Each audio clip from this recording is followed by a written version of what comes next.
तो अब हमारे बीच हरियाणा से आ रहे हैं यतिन भास्कर, उनका भी जोरदार तालियों के साथ स्वागत कीजिएगा।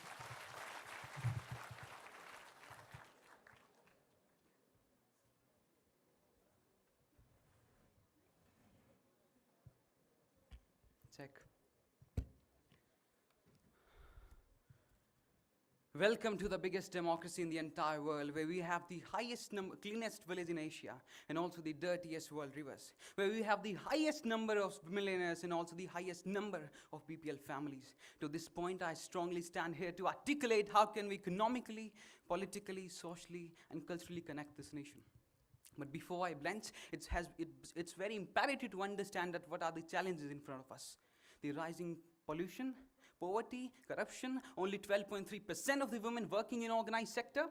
Yes, the FDI is rising, but also the current account deficit. We have the highest land to fertile land ratio, but yet we account for nearly 200 million undernourished people. So unless and until we solve these problems, we cannot assimilate this nation. So what are the solutions? Geographically, if we can shift our freight movements from roadways to railways, it can connect this country with goods and services with political assimilation.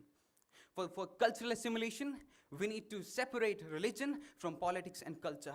Gentlemen, because Gandhi and Godse followed the same religion, it's not what you follow, it's what you perceive, do, and advocate.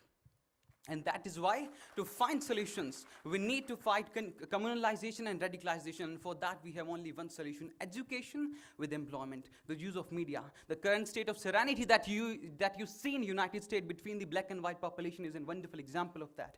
For economical assimilation, we need to tackle agricultural distress as well as employment opportunities.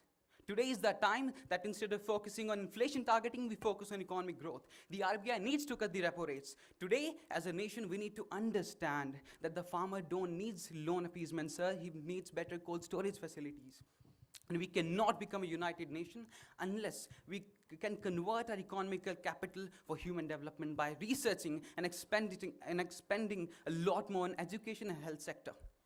We cannot become an assimilated nation unless we fight discrimination, because it doesn't matter whether you are from Kerala or Kashmir, you are rich or poor, Hindu or Muslim, but if you are from the proletariat, you are a woman, Dalit, peasant, worker, you are going to face discrimination. And that is why today, to assimilate people, we need equitable distribution of income, affirmative action, equitable distribution of income, connecting people with socialization. And I can talk about building agriculture zones, special economic zones. I can talk about establishing the Law Commission report, the ARC report, the Swaminathan Ayog report. I can talk about making this nation a tourism hub. I can talk about ensuring a sense of patriotism among people, not by extremism, but by nationalism, ensuring dissent and tolerance in a democracy. I can talk about a million things, but the question is, gentlemen, whether we as individuals, what do we think about our nation?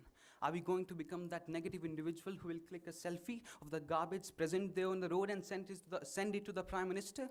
Or we are ready to make the initiative?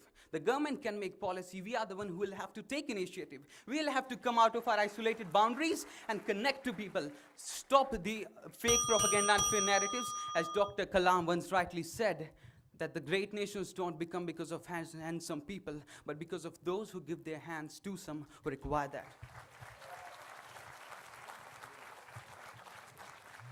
So we just heard Yatin Bhaskar from Haryana.